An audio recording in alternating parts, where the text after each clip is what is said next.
कभी ऐसा महसूस हुआ है कि पूरी भक्ति, पूरी श्रद्धा से पूजा करने के बाद भी मन में कहीं एक खालीपन सा रह जाता है? आज हम उन्हीं छोटी-छोटी अनजानी गलतियों को समझेंगे, जो शास्त्रों के अनुसार हमारे पूजा के फल को, हमारे आशीर्वाद को हम तक पहुंचने से रोक सकती हैं। देखिए, बात हमारी भक्ति पर सवाल उठाने की नहीं है, बिल्कुल नहीं, बल्कि उस तरीके को थोड़ा और बेहतर बनाने की है, जिससे हम अपनी भक्ति को ईश्वर तक पहुंचाते हैं। ये एक ऐसा सवाल है जो हम में से कई लोगों के मन में कभी न कभी आता जरूर है। हम सब कुछ तो करते हैं, दिया, फूल, मंत्र, आरती, लेकिन फिर भी वो गहरी शांति, वो जुड़ाव महसूस नहीं हो पाता जिसकी हम उम्मीद करते हैं। तो हो सकता है इसका जवाब हमारी भक्ति की कमी में नहीं, बल्कि हमारी पूजा की विधि में छिपा हो। तो ये विधि आखिर है क्या, इसे समझते हैं। देखिए, भक्ति वो भाव है जो ईश्वर के लिए दरवाजा खोलता है, लेकिन विधि वो सही चाबी है जो ये पक्का करती है कि दरवाजा खुले और आशीर्वाद का प्रवाह ठीक से अंदर आए। मतलब जब भक्ति और विधि दोनों एक साथ मिल जाते हैं, तब जाकर पूजा सही मायनों में पूरी होती है। तो चलिए एक नजर डालते हैं कि आज हम क्या-क्या जानने वाले हैं। सबसे पहले हम भक्ति और विधि के संतुलन को समझेंगे, फिर उन 3 आम गलतियों पर बात करेंगे जो अक्सर हो जाती हैं, और आखिर में जानेंगे कि पूजा का पूरा फल पाने का सही रास्ता क्या है। चलिए शुरू करते हैं। तो हमारा पहला पड़ाव है भक्ति और विधि का ये नाजुक सा संतुलन।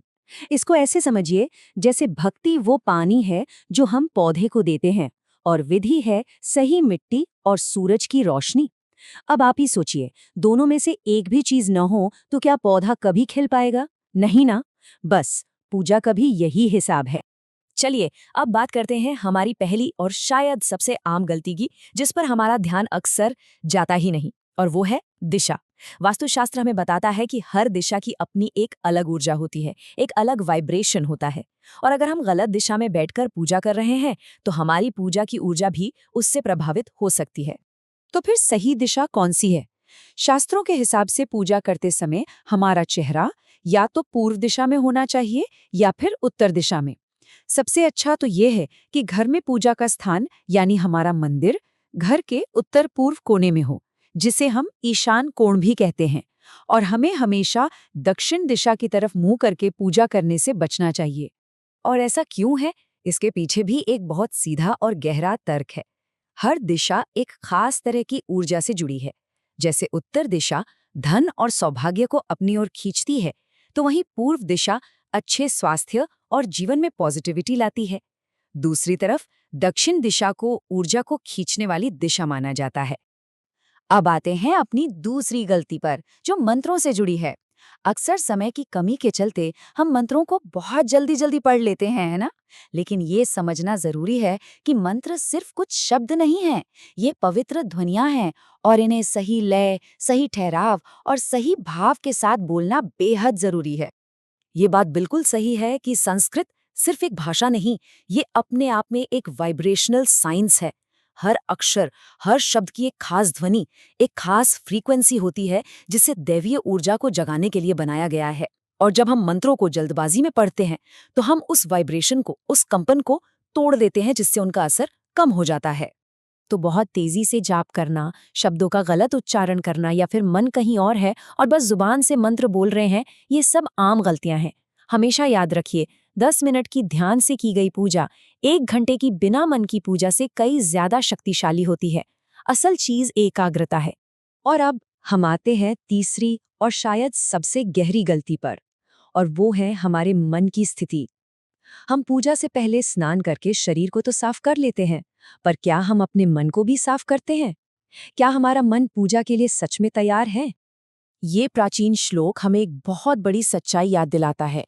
यथा चित्तम तथा वाणी, यथा वाणी तथा क्रिया। यानी जैसा हमारा मन होता है, वैसे ही हमारे शब्द होते हैं, और जैसे हमारे शब्द होते हैं, वैसे ही हमारे काम होते हैं। अब अगर हमारा मन ही अशांत है, गुस्से या चिंता से भरा है, तो हमारी पूजा, जो कि एक कर्म है, वो भला शुभ फल कैसे दे सकती है? जब हम गुस्से, तनाव या किसी भी तरह की नेगेटिव भावना के साथ पूजा करने बैठते हैं, तो हम अनजाने में ही ईश्वर और अपने बीच एक दीवार खड़ी कर देते हैं, एक आध्यात्मिक रुकावट, एक शांत, स्थिर और कृतज्ञ मन ईश्वर की कृपा पाने के लिए एक खुले दरवाजे की तरह होता है। तो अब जब हमने इन रुकावटों को जान लिया है, तो सवाल उठता है कि इन्हें दूर कैसे किया जाए। और अच्छी खबर ये है कि इसके लिए हमें कुछ बहुत बड़ा नहीं करना है। समाधान बहुत सरल है और छोटे-छोटे मगर बहुत असरदार बदलावों से ही इसकी शुरुआत होती है। तो चलिए सब कुछ एक साथ जोड़कर देखते हैं। सबसे पहले अपनी दिशा ठीक करें। दूसरा, अपने मंत्रों पर ध्यान दें, उन्हें महसूस करें। और तीसरा, पूजा की शुरुआत हमेशा एक शांत और शुक्रगुजार मन से करें। बस ये 3 छोटे-छोटे बदलाव आपकी पूजा के अनुभव को पूरी तरह बदल सकते हैं। और अंत में ये एक बात सब कुछ कह देती है।